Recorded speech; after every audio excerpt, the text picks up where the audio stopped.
ایک بار پھر خوش آمدید کہتی ہوں اسپیشلی میری ٹرانسمیشن جو آپ دیکھ رہے ہیں گڈ مارننگ وتھ سبھی خواتین باہر جاتے ہوئے آف کورس ہر ایریے میں آپ نے دیکھا ہوگا پاکستان میں لاہور کا اپنا ہے, اے پی کے وہاں الگ ہے, کراچی کا الگ ہے, لیکن کراچی میں اسپیشلی میں یہ کہوں گی کراچی میں زیادہ ہر طبقے سے ہر زبان کے لوگ یہاں پر بزنس پوائنٹ آف ویو سے کنیکٹ کرتے ہیں. اب ایک ڈیزاسٹر آیا ہے سیلاب کی صورت میں, بہت سارے لوگ یہاں ٹریول کر کے آئے ہیں, کچھ ڈکیتیوں کی وارداتیں جیسے بڑھ گئی ہیں اور کچھ ہیرسمنٹ یہ کہوں گی بچوں کی اغوا کے بارے میں ایک دم سنا کہ بھئی ان کے آرگن نکالے جا رہے ہیں, کچھ اس طرح کی ہیومرز کرتے. لیکن سب سے زیادہ ایک چیز ہمارے جو ہے میں کہتی ہوں اللہ معاف کرے, ہمیں اپنی جو بچیاں ہیں ان کو سب سے زیادہ ہمیں سیو کرنا ہے. میں سن رہی ہوں کہ بچوں کو اغوا کر لیا جاتا ہے, بچیوں کو خاص طور پہ. اب ان کے ساتھ کیا سلوک کیا جاتا ہے آئی ڈونٹ نو. بہت پہلے جب ہم بہت چھوٹے تھے تو ہمیں یہ سنتے تھے کہ ہاسپٹل سے بچہ کڈنیپ ہو گیا. اس وقت کوئی عورتیں تھیں وہ پیسے لے کے بچوں کو, اب بھی ہوتا ہے لیکن اب بہت زیادہ اسٹرکٹنس کر دی, کیمرے آن کر دیے, لیکن اب پھر دوبارہ سے نئے انداز میں ہیرسمنٹ کی جا رہی ہے خواتین کو اور بچوں کو. ابھی ریسنٹلی ڈیفنس میں ہی آپ نے دیکھا ہوگا ایک بچی جو ہے وہ سیلاب زدگان کی تھی, وہ کہیں مانگتے ادھر گاڑی کے پاس چلی گئی اور اس میں اس بچی کے ساتھ زیادتی کی گئی. استغفر اللہ. یار میں تو حیران ہوں, آپ لوگ دیکھ نہیں رہے ہو ایک معصوم بچی کے ساتھ زیادتی کر رہے ہو. ارے آپ لوگ شادی کرو, اپنی گھر میں اپنی بیویوں کے ساتھ رہو. معصوم کلیوں کو نوچنے کا کیا مقصد ہے؟ اور آج میں اس کے بارے میں بہت ساری باتیں کرنا چاہوں گی اور آپ بھی ہمیں. اور پھر پچھلی بار زینب کا کتنا ہیومر نکلا تھا, اس بچی کے محلے کا لڑکے کے ساتھ چلی گئی اور اس نے اس بچی کو پھر انہی کے ساتھ مل کے وہ ڈھونڈ رہا ہے. یہ سب ہماری آنکھوں دیکھا حال ہے.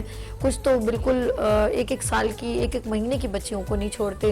اور ابھی ریسنٹلی میں اللہ توبہ مدنی کہتی ہوں یہ گناہ ہے ہمارے کہ باپ نے بیٹی کے ساتھ زیادتی کی. استغفر اللہ. مجھے سمجھ میں نہیں آ رہی یہ لفظوں کو میں بیان کر رہی ہوں تو میرے اپنے رونڈے کھڑے ہو رہے ہیں. اور میں نے ویڈیو دیکھی اور اس بندے نے کہا جی میں, اور ایک بار نہیں 4 بار اس بچی سے جو زیادتی کی ہے, اور اس طرح کہ تم اگر کسی کو کہو گی تو وہ اپنی بیٹی. تو مجھے سمجھ میں نہیں آ رہی کہ ہم کس دین کی بات کر رہے ہیں اور کس ٹریک پر ہم ہیں. اور ہم یہ جو گناہ ہے جس کا میں کہتی ہوں ازالہ بھی ممکن نہیں ہے, اس کا تو اللہ پاک ہمیں معافی کا بھی کوئی میں نہیں سمجھتی معافی بھی ہوگی. ایک معصوم بچی کے ساتھ زیادتی کرنا میں خیال میں اتنا میں فیس نہیں کر پاؤں گی. اور سب سے زیادہ جو قریب فیس کرتی ہیں وہ ہماری پاکستان کی بہت ہی نامور شخصیت. ہر جگہ جب بھی شیلٹر کی بات ہو ان کا نام سر فہرست, بچیوں کی شادی کی بات ہو, بچیوں کی سیفٹی کی بات ہو, بچوں کی شیلٹر کی بات ہو, چھوٹے ننھے منھے بچوں سے لے کے بڑی جوان بچیوں تک ان کی یہ ون اینڈ اونلی مدر ہیں اور وہ ہیں عالیہ سارم برنی. السلام علیکم. وعلیکم السلام. کیسی ہے میری باجی؟ اللہ کا کرم. باجی آپ کو دیکھ کے نا یقین کریں, میں کہتی ہوں اگر اللہ پاک ہم سب کی جو جن اولادوں کو جو بھٹک گئی ہیں نا ان سب کی مائیں آپ جیسی ہو نا, تو کوئی اولاد اپنے گھر سے بھاگ کے نہ جائے اور کوئی بچی ہیرسمنٹ کا شکار نہ ہو.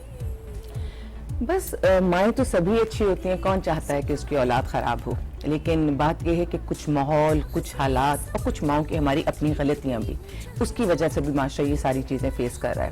ابھی آپ نے جو بات کی ہے 10 سال کی بچی کی, وہ ڈولمن مال کے پاس تھی ادھر کلفٹن پہ, اور پائی گئی یہاں سے عبداللہ شاہ غازی کے مزار کے پاس, اس کو چھوڑا انہوں نے. ایک بڑا عجیب و غریب لفظ استعمال ہوا اس ساری کہانی میں. کل میں ایک پروگرام میں موجود تھی, وہاں انہوں نے کہا کہ یہ لوگ ہنٹرز ہیں, یعنی انہوں نے ایک طرح سے اس چیز کو ڈکلیئر کیا کہ یہ ہنٹرز ہیں. ہم ساری عورتیں, مائیں, ہم سب کانپ کے رہ گئے کہ وہ شکار, ہم شکار, وہ شکاری ہیں جنہوں نے ہماری عزتوں کی حفاظت کرنی ہے, جو مامور ہے اس چیز پر کہ وہ ہماری حفاظت کریں. ہم ان کا شکار, وہ ہمارے شکاری ہیں. اور یہ ساری چیزیں دیکھتے ہوئے پھر میں یہ دیکھتی ہوں کہ ایک اور ہمارے پاس ایک عورتوں کا ایک گروپ ہے جو مارچ کے سلسلے میں ہم ان کو دیکھ رہے ہوتے ہیں. ان کی کئی سوالوں کے جوابات میری جیسی عورت تب نہیں دے پاتی جب وہ یہ کہتے ہیں کہ کیا عورت کو نقصان اس کے محرم رشتے سے نہیں ملتا. تو مجھے خاموش ہونا پڑتا ہے کیونکہ کم ہے لیکن کہیں نہ کہیں ہے تو ضرور, اور اگر کچھ نہیں تو ونی اور کاروکاری تو اپنے محرم رشتے سے نقصان پہنچتا ہے. پھر جب میں ان سے بات کرتی ہوں تو وہ یہ کہتے ہیں کہ ہم ہر طرح سے خود مختار اور آزاد ہیں. اس خود مختاری کے نتیجے میں پھر معاشرہ یعنی جو شکار ہے وہ یہ کہہ رہا ہے کہ میں اس کی دسترس میں آ جاؤں گا جو شکاری ہے, تو پھر حالات کیا ہوں گے؟ نہ یہ رکنے کو تیار ہے, نہ وہ رکنے کو تیار ہے, نہ انصاف ملنے کو تیار ہے, نہ کہیں حکومت موجود ہے, نہ میں نے ان لوگوں کو پھانسی چڑھتے ہوئے دیکھا, نہ میں نے ان کیسز کو رکتے ہوئے دیکھا. عورت سمجھتی ہے کہ وہ اکیلے مقابلہ کر لے گی. میں یہ سمجھتی ہوں کہ ان مردوں کا, ان شکاری مردوں کا منہ توڑنے کے لیے بھی ہمیں اپنے محرم مرد ہی چاہیے. اگر یہ محرم مرد ہمیں ملیں گے تو ہم بچ سکیں گے. اگر یہ ہمیں نہیں ملے, اگر ہم نے انہیں لوز کر دیا, ٹھیک ہے جو چند کیسز ہیں ان کو تو کورٹ پہنچاؤ, انہیں کچہری پہنچاؤ, ان کو سزائیں دلاؤ. اور میں یہ سمجھتی ہوں کہ جو محرم مرد اس قسم کا کوئی گناہ کرتا ہے اس کو سخت ترین سزا دو, کیونکہ وہ ہمارے لیے فساد فی الارض ہے. اس نے تو فساد پھیلایا, اس کو آپ سخت سزا دیں. لیکن آل مین کہہ کے سارے مردوں کو اس طرح سے لے کر چلنا بہت بڑی بے وقوفی ہوگی. ان کو اپنے محرم مردوں کو اپنے آگے ہم کھڑا کریں گے, ہم انہی کے پیچھے ٹھیک ہے, ہم انہی کی چھپر چھایا میں ٹھیک ہے, یہ ہماری پروٹیکشن کے لیے آگے ہیں. یہ ان ظالموں سے, ان شکاریوں سے تصور کیجئے تو یہ جنگل میں ہوتا ہے کہ شکاری جاتا ہے شکار کر کے لاتا ہے, یہ تو شہروں میں شکار ہو رہے ہیں. اور شکار کون ہے؟ ہماری ہی بچیاں یا ہم خود, ہم عورتیں.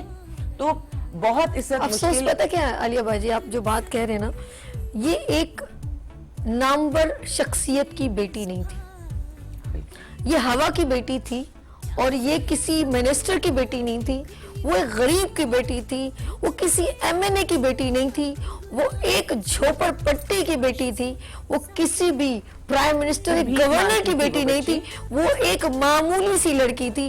اس لیے اس کی آواز اٹھانے والا کوئی بھی نہیں. لیکن میں یہاں پر اس بات کی تصحیح کر دوں کہ جب بات عورت کی ہوتی ہے نا تو امیر غریب کی بات نہیں ذہن میں رکھیے گا. جب عورت کسی کو بھی میسر آ جائے, کسی ایسے درندے کو میسر آ جائے, وہ یہ نہیں دیکھتا کہ اس کی عمر کیا ہے, اس کی کاسٹ کیا ہے, اس کا مذہب کیا ہے, اس کا باپ کتنا بڑا آدمی ہے. ابھی ریسنٹلی جو ایک کیس ہوا ہے, جو شاہنواز جو بیگم کا جو کیس ہے, تو وہ کوئی معمولی عورت تھی, وہ دبئی میں جاب کرتی تھی, وہ پڑھی لکھی قابل کماتی ہوئی عورت تھی. لیکن جب تشدد کیا گیا, جب اس کے شوہر نے اس پر تشدد کیا, تو آپ دیکھ لیجئے نقصان. ٹھیک ہے, اللہ کرے کہ سزا ملے, جس نے اس کو قتل کیا ہے اس کو سخت ترین سزا ملے, لیکن اس وقت تک سزا نہیں ملی ہوئی ہے. اور اس وقت تک منو مٹی تلے کون دبی, وہی ہوا کی بیٹی. تو یہ مت سوچئے گا. اس کے علاوہ جو باقی, جب ایون قندیل بلوچ کا بھی کیس ہوا تھا, دیکھیے قندیل بلوچ کچھ بھی تھی لیکن قتل کرنے کا حق کسی کو بھی نہیں, کسی کو بھی نہیں ہے. بالکل ٹھیک. آپ کسی بھی انسان کو لیبل کر کے اور ججمنٹل ہو کے آپ خود سے قانون اپنے ہاتھ میں نہیں لے سکتے, لیکن اس میں بھی نقصان کس کا ہوا؟ ایک ہوا کی بیٹی کا ہوا نا. تو آپ کسی بھی طبقے سے ہیں, آپ کسی بھی عمر سے ہیں, آپ پیسے والے ہیں, جاہل ہیں, ان پڑھ ہیں, نقصان مجھے اپنے معاشرے میں عورت کا زیادہ نظر آ رہا ہے, استحصال اس کا زیادہ ہو رہا ہے. اس کا واحد طریقہ کار یہ ہے کہ ہم چھپ جائیں اپنے محرم رشتوں کی شیلڈ میں, ہم اپنے گھروں میں اپنے آپ کو محفوظ رکھیں. ابھی ریسنٹلی, اب تو بہت تکلیف دہ بات ہے کہ ایک جگہ جانا ہوا ڈیفرنٹ پروگرامز میں, سگریٹ نوشی لڑکوں کے لیے بری ہے, مردوں کے لیے بری ہے. خود سگریٹ کے ڈبے پہ بھی لکھا ہوتا ہے یہ تمباکو نوشی صحت کے لیے مضر ہے. اور اب لڑکے نہیں, اب تو میں بچیوں کو دیکھ رہی ہوں, ان کے ہاتھوں میں ہے, اور یہ کوئی ایک بڑا کول امیج دکھایا جا رہا ہے. یقین جانیے گا کہ وہ والدین جنہوں نے اپنے بچوں کو سنبھالا وہ ہے, کیونکہ ہم لوگوں کی کل کائنات, ہمارے پاس جائیدادیں نہیں ہوتی, ہماری جائیدادیں ہماری اولادیں ہی ہوتی, بے شک, کوئی کمائی ہماری یہ ہوتی ہے. تو دل یہ ڈرتا ہے کہ پتہ نہیں کب تک ہماری اولادیں بچ پائیں گی, اور کب اس صحبت کا اثر ان پر خدا نہ خواستہ ہو جائے. اور اگر صحبت کا اثر نہیں بھی ہوتا تو ایکٹیو اسموکنگ سے زیادہ خطرناک ہوتی ہے پیسیو اسموکنگ. یعنی جو دھواں ہے, جس نے دھواں چھوڑا وہ تو تکلیف میں ہے, وہ تو جو بھگتے گا, جو وہاں بیٹھ کر اس کو انہیل کر رہا ہے وہ اس سے زیادہ نقصان اٹھائے گا. یہ بات میں اس لیے کہہ رہی ہوں کہ میں اشارتاً تو بات کر رہی ہوں سگریٹ نوشی کی, لیکن میں اصل میں بات کر رہی ہوں ہر حوالے سے ان محفلوں میں بیٹھ کر وہ پاک صاف لوگ جو اس میں عمل نہیں ہے ان کا کوئی، لیکن صرف ان کا بیٹھنا اور کئی دفعہ ان کا بیٹھنا ان کی مجبوری ہے. جس قسم کا ماحول ہمارے کالجز میں یونیورسٹیز میں جس طرح کا ماحول ہو گیا، ہمارے بچے وہ سیف تو نہیں ہے وہاں.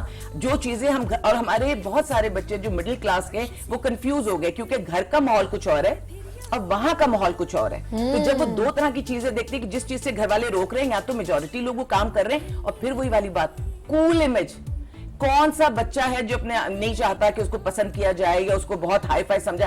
وہ ایج نوجوانی کی جو ٹینز کی ایج ہے اس کا دل چاہتا ہے، ہر بچی کا دل چاہتا ہے کہ دنیا میں سب سے حسین میں لگوں. ہر بچی کا دل چاہتا ہے کہ میں سب کی مجھے پسند کیا جائے. یہ ساری سوچ ان کی ہوتی ہے، سب کی نظریں مجھ پر ہی مرکوز ہو جائیں.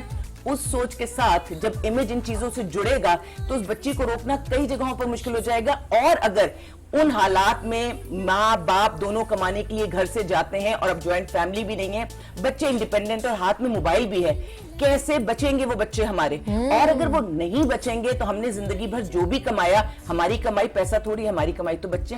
ہم کماتے بھی نہیں کے لیے، گھر بھی نہیں کے لیے بناتے ہیں، جمع بھی نہیں کے لیے کرتے ہیں. اور اگر وہ جمع پونجی اس طرح سے ہماری اولاد کی تربیت خراب ہو جائے، سب برباد. تو بات تو پھر ایک بات آ گئی نا، آپ نے خود ہی اینڈ میں جملہ یوز کیا کہ تربیت تو آ گئی وہیں پر. یعنی کہ ہم جب بچے گروم اپ ہو رہے ہوتے ہیں اپنے گھر سے، وہ ہر چیز سیکھتے ہیں، ریسٹرکشن ماں کی باپ کی، ان کو پتا ہوگا نا کہ ریزن کیا ہے، اور باقاعدہ پوچھنا چاہیے ان کا فرینڈس کا حلقہ ہے، باپ کیا ہے.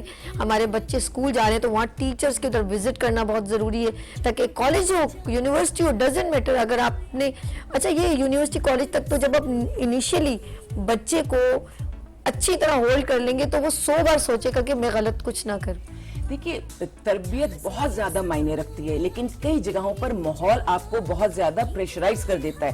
کئی جگہوں پہ آپ کو پتا چل رہا ہے کہ آپ کولڈ ڈرنک پی رہے ہیں، آپ کو نہیں پتا کہ آپ کے برابر والے نے اس کولڈ ڈرنک کے اندر کیا ڈال دیا ہے. آپ کو ایسا لگ رہا ہوتا ہے کہ آپ کہیں کسی پکنک اسپاٹ پہ جا رہے ہیں، ٹھیک ہے، وہاں جا کے آپ کو پتا یہ چلتا ہے کہ ارے یہاں تو ہمارے علاوہ کوئی نہیں، صرف ہم ہی 2 لوگ ہیں.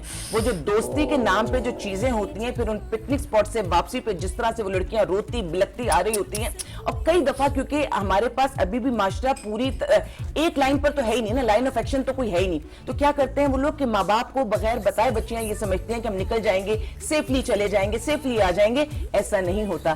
وہاں جا کر جب وہ تنہا ہوتی ہیں تو تنہا ہونے کے بعد تو بے آسرا ہی ہو جاتی ہیں. پھر جب واپسی کا سفر نہیں ہوتا، جسم آ جاتا ہے، عزت اور روح وہی ختم ہو جاتی ہے، وہیں کچلی جاتی ہے. اور پھر وہ ایسی ہوتی ہیں کہ اگر ماں باپ کو بتائیں تو مشکل، ماں باپ سے چھپائیں تو مشکل، وہ کہیں کھڑی نہیں رہتی. پھر اگر اس جگہ پہ کوئی ایسی ویڈیو بن جاتی ہے، کوئی ایسی بات ہو جاتی ہے، اس کے بعد آپ یہ سمجھیے گا کہ وہ لڑکی پھر کہیں پہ بھی وہ ذہنی طور پر ختم ہو جاتی ہے. پھر وہ مزید ایکسپلائٹ ہوتی ہے، اس کو اور کئی جگہوں پر ہیوملیٹ بھی کیا جاتا ہے، ایکسپلائٹ بھی کیا جاتا ہے. تو وہ پھر کہاں کھڑی ہے؟ ساری زندگی پھر بلیک میل ہونا ہے کہ بلیک میل ہوگی نا. اور دیکھیں جو بلیک میل، اگر میں اس طرف آ جاؤں کہ پیسے کا اس سے کوئی لینا دینا نہیں ہے. عورت اور مرد کی دوستی ہوتی نہیں ہے. آپ ایک ساتھ کام کرتے ہیں، آپ ایک ساتھ پڑھتے ہیں. یہ جملہ میں نے بارہا کہا کہ آپ بہت ساری جگہوں پہ محاذوں پہ ایک ساتھ کھڑے ہوتے ہیں، لیکن آپ دوست نہیں ہو سکتے. اور دوست ہونے میں اگر میں اس کی جعفر کی ایک میں مثال لوں کہ جعفر کی بھی تو دوستی کا ہی معاملہ تھا. کون مرا؟ عورت ہی مری. ہوا کی بیٹی مری، اس کا سر تن سے جدا کر کے کتنے فٹ کے فاصلے پر رکھا گیا. وہ روتی بلکتی چیختی رہی. وہ اوپر سے چھلانگ مار کر نیچے آتی ہے، گیٹ تک جاتی ہے تو گیٹ کیپر بھی اس کو بند کر دیتا ہے کیونکہ پیسے کا کھیل ہے. تو یہ ساری چیزیں جو ہم دیکھ رہے ہیں، وہ ساری چیزیں یہی بتا رہی ہیں کہ اگر آپ تنہائی میں آپ دوستی کریں گے یا آپ کسی ایسے موقع پر ملیں گے، پھر آپ کے بچنے کا چانس نہیں رہتا ہے. اور اس میں نقصان عورت کا ہی ہوگا. ہر طرح نقصان ہے عورت کا، کیونکہ مرد کی ہم دوسرے الفاظ میں یہ کہیں گے عزت نہیں لٹ سکتی. اس کی عزت ہوتی ہے لیکن وہ ہر طرح سے سیو ہی ہے. نہیں، ہر طرح سے سیو نہیں ہے. کمپیئر کریں نا، ایک کمپیریزن اگر میں آپ کو بتاؤں تو اس میں یہ ہے کہ وہ عورتیں جو بہت تیز ہیں، کیونکہ عورتیں بھی ہر عورت اچھی نہیں ہے، ہر عورت بری نہیں ہے، ہر انسان اپنے مزاج کا بلیک میل کر سکتی ہے. بالکل کرتی ہے. یہاں تک اب الفاظ چنوں تو میں آپ کو بیان کروں کہ یہاں تک کہ اب لڑکے یہ شکایت کرنے لگے کالج یونیورسٹی کے کہ جو امیر لڑکے ہیں ان کے پیچھے یہ چپک گئی ہیں. اب عالم یہ ہے کہ اگر آتے ہیں تو پہلے تو مطلب ہمارے زمانے میں تو سلام ہو جاتا تھا، کلاس والوں کی سلام کر لیا، وہ بھی سب کو نہیں، جس کو آپ جانتے ہیں آپ کی کلاس کا اس کو آپ نے کر لیا، بس اس حد تک. اب آ کر باقاعدہ گلے ملا جاتا ہے. آپ مجھے یہ بتائیے گا نا کہ ایک لڑکا